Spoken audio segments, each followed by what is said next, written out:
in collaborazione con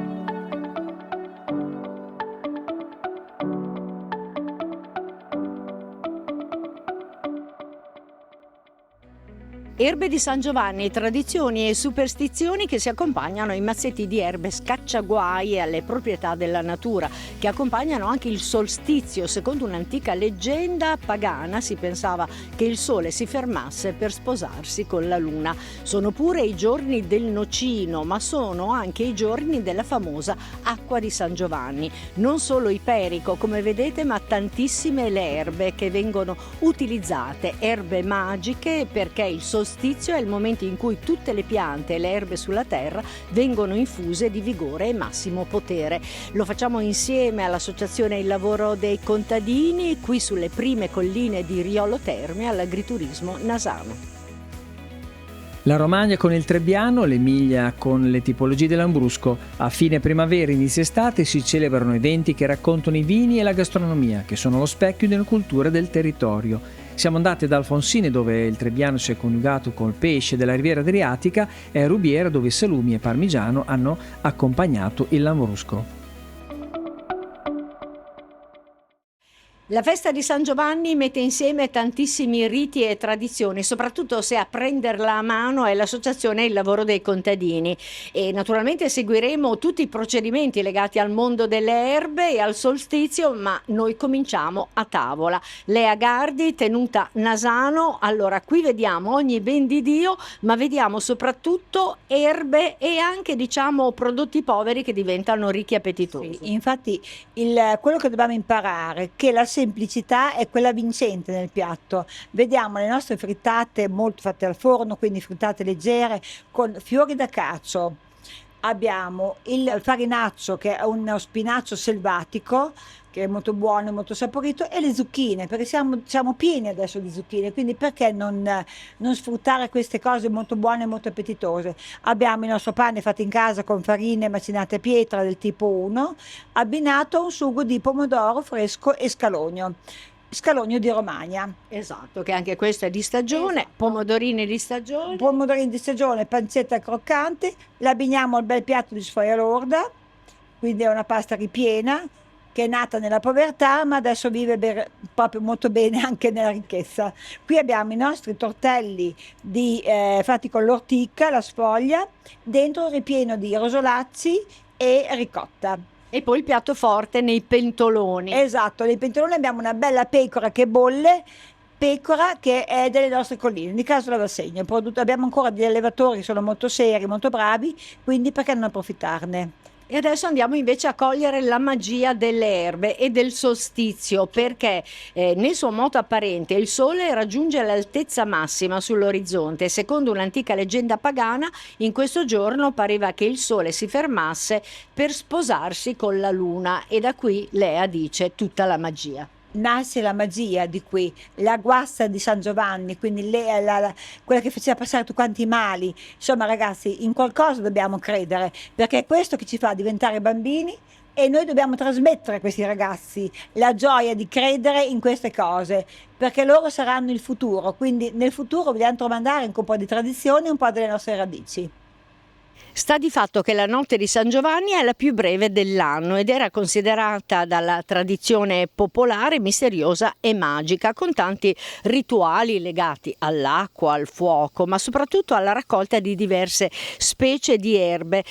Quelle bagnate dalla rugiada della notte ci serviranno per fare l'acqua di San Giovanni. Ma adesso, con tante erbe altrettanto magiche, insieme ad Antonella Minardi, prepariamo i mazzetti questi scacciaguai, scacciastreghe, scacciadiavoli, li posso chiamare così, giusto? Sì, sì, è così, perché la tradizione voleva che chi preparava questo massetto la notte di San Giovanni poi lo esponeva fuori dalla porta, quindi raccoglieva, diciamo, questo beneficio di tutta la rugiada che in questa notte è particolarmente magica.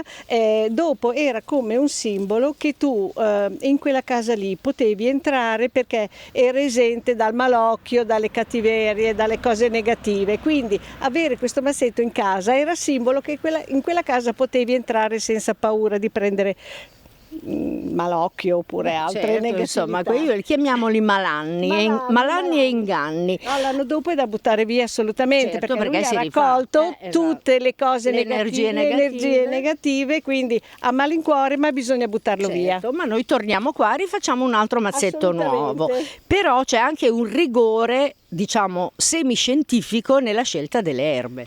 Sì, adesso ci sono tante possibilità, tante variazioni alla composizione di questo massetto. Adesso io ho scelto questo perché secondo me ognuna ha un simbolo ben preciso e di conseguenza c'è un motivo dietro a ogni erba. Intanto hai già messo la lavanda, le spighe e la saggina. Allora, intanto partiamo che il numero dei rametti, delle erbe, deve essere sempre dispari, 3, 5, 7, quello come uno lo vuole comporre. E quindi abbiamo incominciato con le spighe di grano, e il simbolo cioè proprio dell'abbondanza, perché nelle case dei contadini la cosa principale era avere un buon raccolto e di conseguenza dopo non c'era la fame, non c'era la miseria, eccetera. Quindi questa era la cosa principale, il grano che dava il pane. Poi anche i granelli, quindi le streghe si disperdevano a contare i granelli dei chicchi eppure quelli della lavanda. E quelli della lavanda e anche quelli della saggina. Loro tutta la notte potevano entrare nelle case solo se avevano finito di contare tutti i granelli, ma non finivano mai e quindi dovevano scappare prima che venisse l'alba perché non avevano finito di contare. E il massetto rimaneva senza i malefici. Esatto, e quindi più rametti uno mette, più possibilità. Esatto. Da una nuova interpretazione. Noi lo facciamo così. Poi c'è la lavanda che è il simbolo della purezza, della serenità, delle cose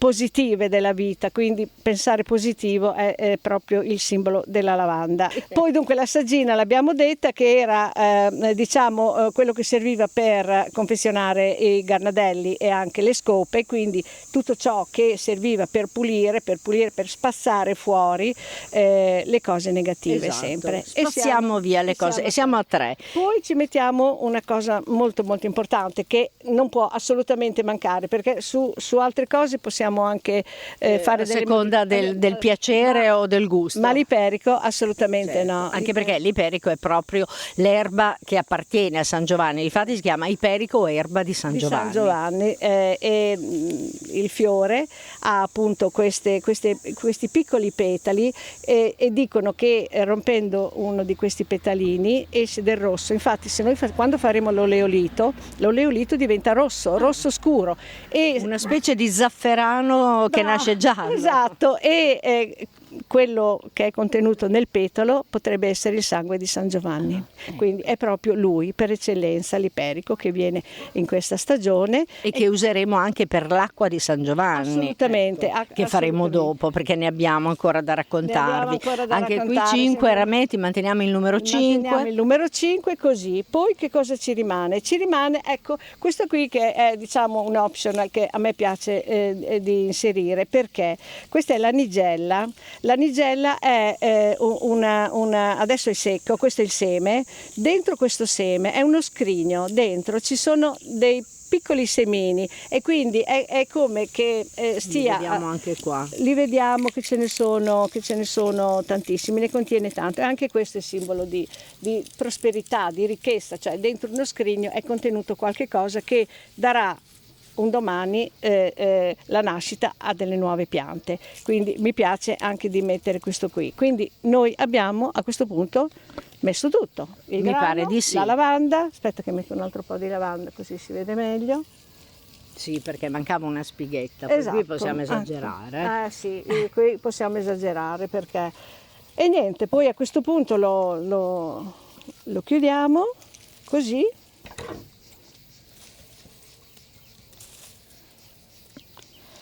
Questa sera la gente che viene qui a mangiare a casa della Lea se ne va a casa tutta felice con questo mazzolino in tasca che è sempre affascinante. Ecco qua, questo è il mazzolino, questo andrà. Allora, questo me lo prendo io Sì. intanto. Lo appendo così, Sì, giusto? fuori dalla porta, che prenda Ok. dal porticato, insomma, che prenda la rugiada stanotte. Perfetto, allora lo lascio fuori tutta la notte, Tutta la notte. prende la rugiada, Sì. dopodiché lo appendo in casa o alla porta? Dove vuoi, Va vuoi, bene, dove, insomma. dove la gente entra e dice posso entrare in questa casa perché sono ben accolto. Perfetto, pensate che è la prima volta che io porto a casa un mazzetto Dai, legato a questa veramente? tradizione, davvero.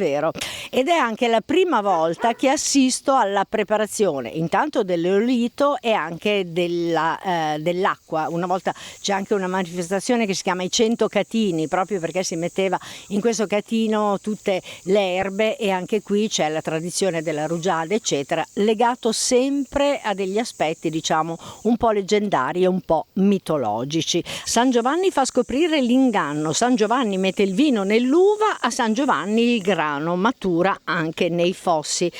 Questa è una delle tante filastrocche che rappresentano appunto le tante leggende e gli usi legati a questa notte, giornata, pomeriggio, sera magico. Allora, intanto abbiamo visto che Antonella, dopo aver fatto i mazzetti, adesso sta raccogliendo proprio solo dei fiori Solo di i capolini. iperico. Sì, solo i capolini raccogliamo perché facciamo l'oleolito di iperico.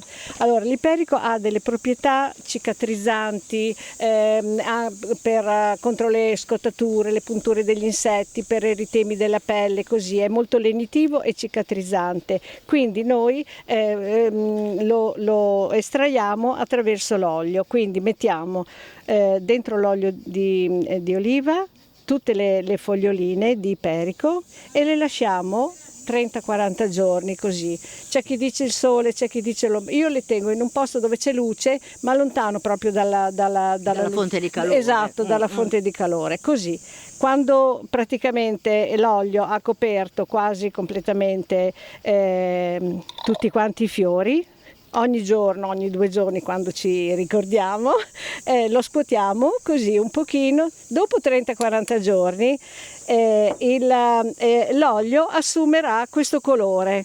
Ah, quindi praticamente è veramente una trasformazione È veramente magica. una trasformazione, perché? Perché nel petalo del fiore, proprio se uno con grande delicatezza rompe il petalo del fiore, dentro praticamente, adesso non so I quanto... pistillini in qualche il petalo ha delle piccole macchioline rosse che vogliono che sia proprio il sangue di San Giovanni, e questo rende l'olio dopo l'infusione rosso. Bellissimo, tra l'altro è bellissimo È anche come bellissimo il colore. E invece questo che Ecco, cos'è? questo qui invece è una volta che è pronto l'oleolito, io ho fatto questa cosa, è praticamente una pomata che ha la stessa efficacia dell'oleolito, però in pomata è anche più comodo delle volte da stendere così, perché si fa praticamente sciogliere a bagnomaria la cera d'api. E poi in quantità proporzionali si aggiunge alla cera d'api, quando è sciolta a bagnomaria, si aggiunge l'olio e si forma, quando è addensata la pomata, si forma questa consistenza qui. Per le scottature da sole e da bruciature è sicuramente molto efficace, e io lo uso anche per le punture degli insetti, tanto. Allora, l'acqua di San Giovanni l'abbiamo citata ma non l'abbiamo ancora fatto. Alla scoperta con le erbe spontanee di campo ci dobbiamo ancora andare, e poi abbiamo detto questi sono anche i giorni del nocino, 33 malli di noci, e poi che fare ce lo spiegheranno sempre qui dalla Tenuta Nasano gli amici dell'associazione Il Lavoro dei Contadini.